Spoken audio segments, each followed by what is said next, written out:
A house as old as this one becomes, in time, a living thing. It starts holding on to things, keeping them alive when they shouldn't be.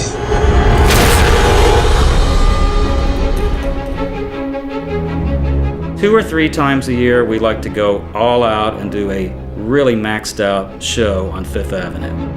Our windows are some of the tallest display windows in the world. We've done some partnerships with Hollywood Films a few times, but nothing on the scale of this before. This is the biggest thing we've done.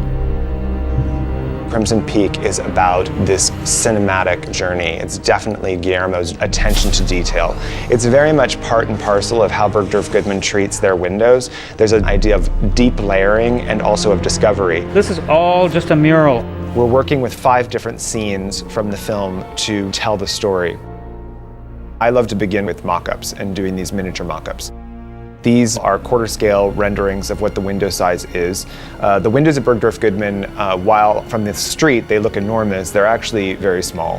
The windows are 12 foot tall, 8 foot wide, but they're only about 3.5 to 4 feet deep.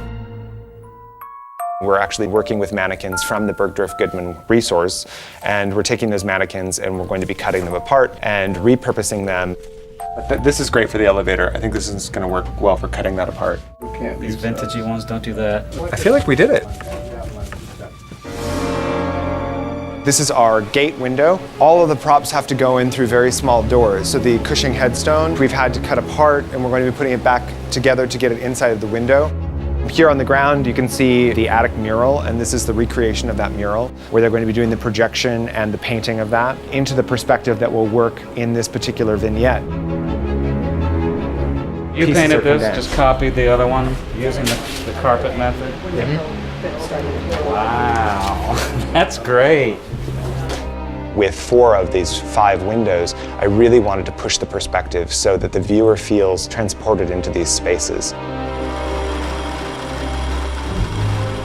James is making a bracket for the mannequin, and he's going to be retrofitting the mannequin for the elevator.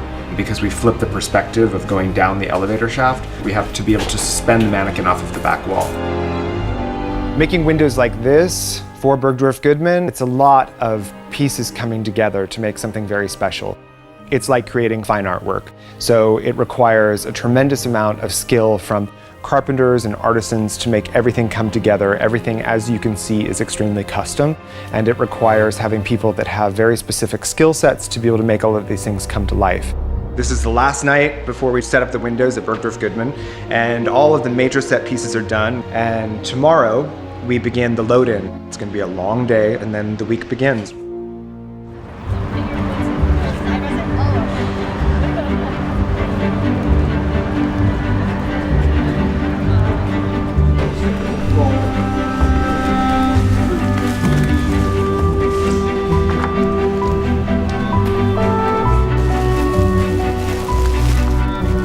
Just completed loading everything in off of 3 enormous trucks, and all of our scenic is in, as you can see. Amongst all of this finery, we have our incredible sets.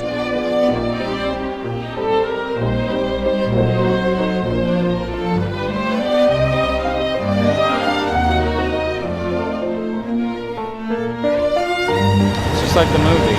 Just like the movie. So this is the end of the first night of our install. Tonight we made great progress, this team did a great job, and looking forward to getting back at it tomorrow. The only fashion we see in that window needs to be one of these kind of looks. Window 11, we went tougher and chicer and meaner. We're able, since it's Bergdorf Goodman, to just almost scour the floors and find the perfect looks to put in the windows. Yeah, see what happens if you push that back. When you're doing visual display, they always say that you have about 3 seconds to capture the attention of the person walking down the street. People are in such a hurry and they're always focused on where they're going. It's little details that will stop them and that will cause them to lose themselves in that display.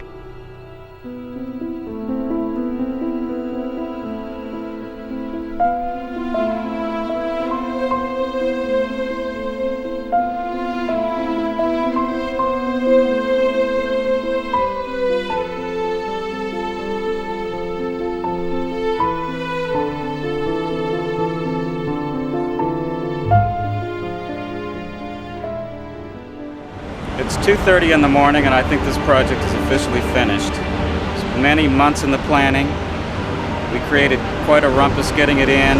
I hope they're true to the film, and I also hope that they create a little artistic delirium of their own. What's great is that these windows, while they definitely have got strong references to Crimson Peak and Guillermo del Toro's aesthetic, they also have a very strong aspect of Bergdorf Goodman to them. They have that wonderful luxury to them.